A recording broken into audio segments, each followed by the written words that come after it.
नमस्कार, मैं शेषनाथ चौधरी। स्वागत है आप सभी का खबर समय लाइव पर।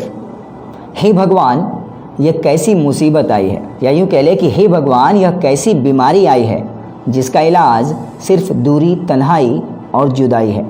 जुदाई यानी सोशल डिस्टेंसिंग, सामाजिक दूरी। पिछले कुछ महीनों से पूरी दुनिया बदल सी गई है। हमारी ज़िंदगी के हालात भी अलग हो गए हैं।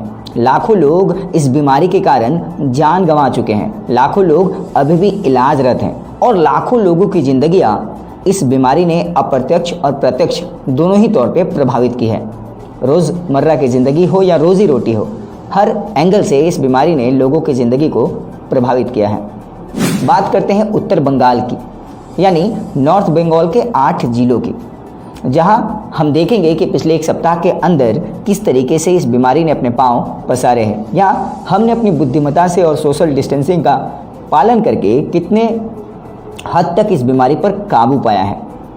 जहां तक बात करें 27 जून की स्थिति की, तो 27 जून को अलग अलग जो डिस्ट्रिक्ट्स हैं, जैसे अलीपुरद्वार हो गए, कुछ बिहार हो गया, मालदा हो गया, दक्षिण दिनाजपुर हो गए, उत्तर दिनाजपुर हो गए, दार्जिलिंग हो गए, कालिम्पोंग और जलपाईगुड़ी, ये जो 8 ज़िले हैं, इन 8 ज़िलों के अंतर्गत कोरोना ने कैसे पांव पसारे हैं और कितने लोग डिस्चार्ज हुए हैं, इसको एक बार देखते हैं।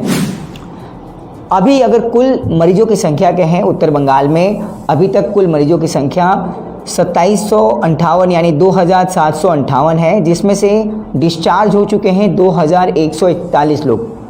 यानी 2758 लोगों में से 2141 लोग स्वस्थ होकर वापस अपने घर जा चुके हैं। उन्होंने कोरोना को मात दिया है अपने दृढ़ संकल्प से। वहीं 15 लोगों ने अपनी जान भी गंवाई है। अभी टोटल एक्टिव केसेस की बात करें तो 617 अभी भी ऐसे लोग हैं जिन पर इलाज चल रहा है। इलाज तो कहने का इलाज तो कुछ है नहीं कोरोना का, पर वो इलाजरत हैं। और रिकवरी रेट की अगर बात करें तो टोटल जो मरीजों की संख्या है और उसमें से जितने लोग ठीक हुए हैं, उन आंकड़ों पे गौर करें तो लगभग 77% रिकवरी रेट है। पिछले 7 दिनों में अलीपुरद्वार में 7 नए मामले सामने आए। वहीं ठीक होने वाले लोग भी 84 थे। कुछ बिहार की बात करें तो कुछ बिहार में भी पिछले 7 दिनों के अंदर, यानी 27 जून से लेकर 3 जुलाई के अंदर 7 नए केसेस सामने आए, और जो पहले से केसेस थे उसमें से 15 लोग स्वस्थ होकर वापस घर चले गए। दार्जिलिंग में 133, इन 8 जिलों में सबसे अधिक जो 7 दिनों में मामला आया वो दार्जिलिंग जिले से आया है। दार्जिलिंग में पिछले 7 दिनों में 133 नए मामले सामने आए हैं, और इन्हीं 7 दिनों में ठीक होने वाले लोगों की संख्या 197 है। जहाँ तक बात करें कालिम्पोंग की, तो कालिम्पोंग में पिछले 7 दिनों यानी 27 जून से लेकर 3 जुलाई के बीच 3 नए केसेस आए हैं और 3 लोग वापस ठीक होकर घर भी गए हैं। जलपाईगुड़ी डिस्ट्रिक्ट में 57 नए मामले आए हैं, जबकि 84 लोग इन्हीं 7 दिनों के अंदर वापस स्वस्थ होकर अपने घर को लौट गए हैं। बात करें अगर उत्तर दिनाजपुर की, तो 36 नए केसेस इन 7 दिनों में दर्ज किए गए हैं और 29 लोग वापस ठीक होकर घर चले गए हैं। दक्षिण दिनाजपुर में भी 38 लोग नए जो संक्रमित पाए गए हैं, और जो पुराने पहले से संक्रमित थे उनमें से 83 यानी 83 लोग स्वस्थ होकर वापस घर जा चुके हैं। मालदा ज़िले की बात करें तो 207 नए मामले इन 7 दिनों में दर्ज किए गए हैं। माफ़ी चाहूँगा, दरअसल दार्जिलिंग से भी अधिक मालदा ज़िले में इन 7 दिनों में अधिक मामले पाए गए हैं, जहाँ पे 207 नए केसेस हैं और ठीक होने वाले लोगों की संख्या 115 है इन 7 दिनों के अंदर। वहीं एक मृत्यु भी वहाँ पे दर्ज की गई है। अब जो वर्तमान में कल तक की स्थिति है, यानी 3 जुलाई तक जो स्थिति इन 8 जिलों की है, उस पर एक नज़र डालते हैं। अलीपुरद्वार में टोटल केसेस 186 हैं, जिसमें से 177 लोग स्वस्थ हो चुके हैं। एक की भी मृत्यु नहीं हुई है और 7 केसेस अभी भी वहाँ पे एक्टिव हैं। और अंतिम केस जो वहाँ पे दर्ज किया गया था वो 1 जुलाई को किया गया था। कुछ बिहार की बात करें तो टोटल मरीजों की संख्या, संक्रमितों की संख्या 305 है, जिसमें से 304 लोग स्वस्थ हो चुके हैं। बहुत ही बड़ी बात है, लगभग 99% लोग वहाँ पे ठीक हो चुके हैं। केवल एक ही एक्टिव केस बचा हुआ है, और 1 जुलाई के पहले तक ही केसेस वहाँ पे थे। अभी कोई नया केस दर्ज नहीं किया गया है। दार्जिलिंग जिले की बात करें तो टोटल केसेस कल तक यानी 3 जुलाई तक 554 दर्ज किए गए थे, जिसमें से 449 लोग स्वस्थ 449 लोग स्वस्थ हो चुके थे, 10 की मौत हो चुकी है और 125 अभी भी एक्टिव केसेस हैं। चिंताजनक स्थिति है दार्जिलिंग जिले की और हमें और आपको सतर्क रहने की आवश्यकता है। 2 जुलाई तक वहाँ पे नए केसेस आए थे। कालिम्पोंग की बात करें तो 55 केसेस टोटल अभी तक हैं, कल तक के अगर रिकॉर्ड की बात करें, जिसमें से 48 लोग स्वस्थ होकर अपने घर जा चुके हैं, 1 व्यक्ति की मृत्यु हुई है और 6 एक्टिव केसेस अभी भी हैं।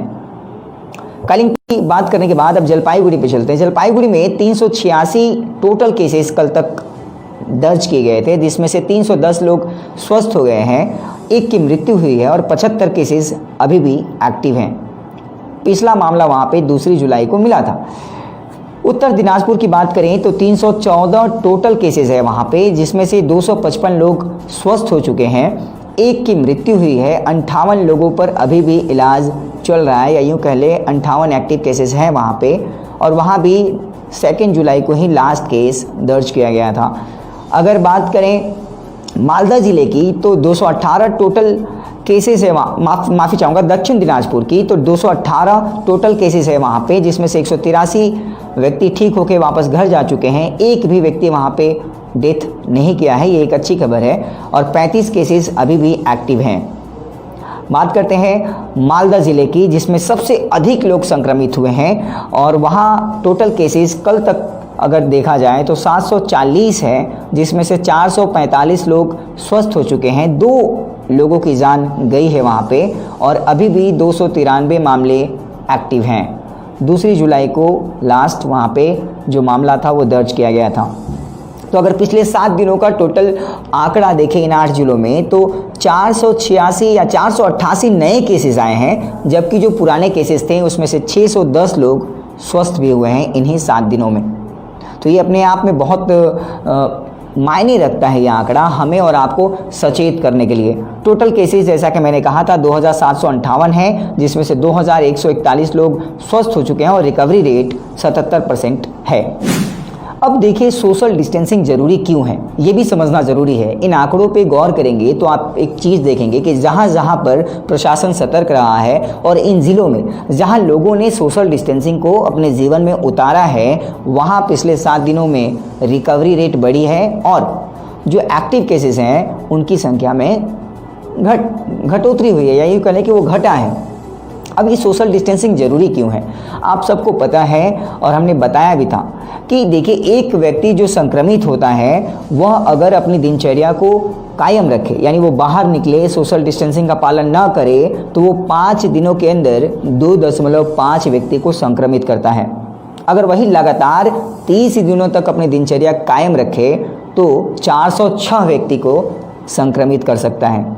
लेकिन अगर वही व्यक्ति जो संक्रमित है अपनी दिनचर्या को अगर 50% भी कम कर ले, अगर 50% भी सोशल डिस्टेंसिंग का पालन कर ले, तो 5 दिनों में केवल 1.5 व्यक्ति को संक्रमित करेगा और 30 दिनों में केवल 15 व्यक्ति ही संक्रमित होंगे। अगर 75% तक वह व्यक्ति अपनी दिनचर्या पे अपना काबू पा ले, सोशल डिस्टेंसिंग का पालन करे और कुछ नियमों को माने, तो 30 दिनों के अंदर वह केवल 2.5 व्यक्ति को ही संक्रमित करेगा। फ़र्क साफ है, यानी सोशल डिस्टेंसिंग ही एकमात्र उपाय है जिसके ज़रिए हम इस बीमारी से लड़ सकते हैं और अपने आप को, अपने परिवार को, अपने समाज को बचा सकते हैं। इसीलिए लगातार खबर समय आपसे विनती करते रहा है, रिक्वेस्ट करते रहा है, गुजारिश करते रहा है कि घरों पे रहें, सुरक्षित रहें, बहुत ज़रूरी हो तभी भीड़ भाड़ वाले जगह पे जाएं और अगर जाएं भी तो वहाँ भी शारीरिक दूरी बना के रखें। सामाजिक दूरी का मतलब कतई नहीं है कि अपनत्व तो ख़त्म हो जाए, लेकिन आज ये दूरी ज़रूरी है ताकि कल इन दूरियों को हम नज़दीकियों में तब्दील कर पाएँ। स्थिति गंभीर है, सोचनीय है, लेकिन सतर्क रहना भी ज़रूरी है। स्वस्थ रहें, घर पे रहें। अगली खबर के साथ फिर आपके साथ आऊँगा, तब तक के लिए धन्यवाद।